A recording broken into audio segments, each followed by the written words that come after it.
Je suis Kiasio Juliette, commissaire générale du Festival des Arts culinaires Ouai, dénommé Festiplay.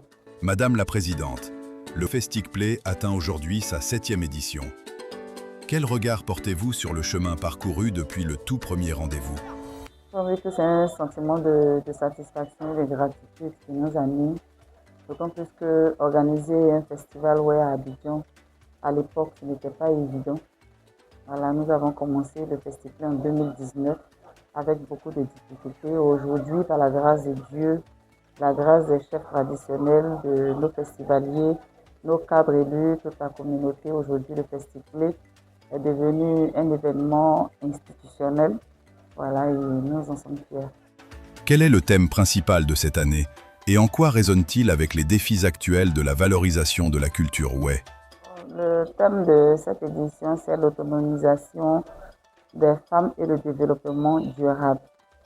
Les femmes étant au cœur de la cuisine chez le peuple Ouai, il était important que nous puissions porter un regard sur ces dernières-là. Et donc, pour nous, l'autonomisation de la femme est très importante. Voilà pourquoi nous avons voulu allier culture et autonomisation.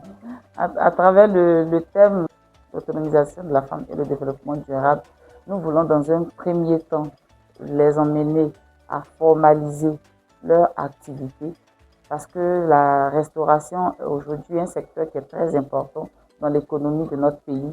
Et si ces femmes-là sont informées de l'importance de leur secteur, elles pourront le prendre à cœur, l'exercer avec sérieux afin que cela puisse contribuer à la prise en charge de leur famille.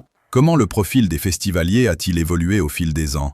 Parvenez-vous à toucher une cible de plus en plus jeune et internationale? Au début, le festival touchait uniquement les nostalgies de la culture Ouai et les natifs de la région. Nous avons constaté au fil des années que c'est devenu un événement international qui suscite des festivaliers de d'autres horizons, de la diaspora et même des festivaliers qui viennent de partout. Le patrimoine culinaire Ouai est d'une immense richesse. Kplé, sauce-feuille, etc. Comment le festival s'assure-t-il que les recettes ancestrales soient fidèlement transmises aux nouvelles générations? La transmission est le cœur de notre mission.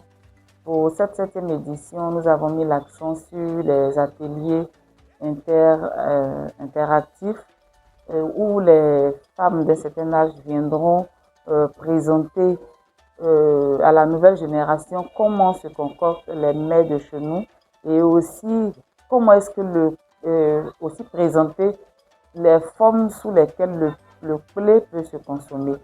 Il y a aussi l'utilisation des ustensiles traditionnels, voilà, que nous mettrons en valeur, et aussi l'utilisation de certaines feuilles dans la cuisson de certains mets, voilà, qui sera présenté aussi à cette nouvelle génération-là. Mettez-vous un point d'honneur cette année à valoriser des produits locaux spécifiques ou des techniques de cuisson traditionnelles en voie de disparition? Oui, au-delà du poulet, à travers les ateliers, comme je l'ai dit tout à l'heure, nous allons présenter, par exemple, comment est-ce que nos mamans cuisinaient le riz avec les feuilles de la tiéké. Voilà, ce sont des pratiques qui tendent à disparaître aujourd'hui, qu'on peut par exemple montrer à la nouvelle génération à travers les ateliers qui seront faits sur place.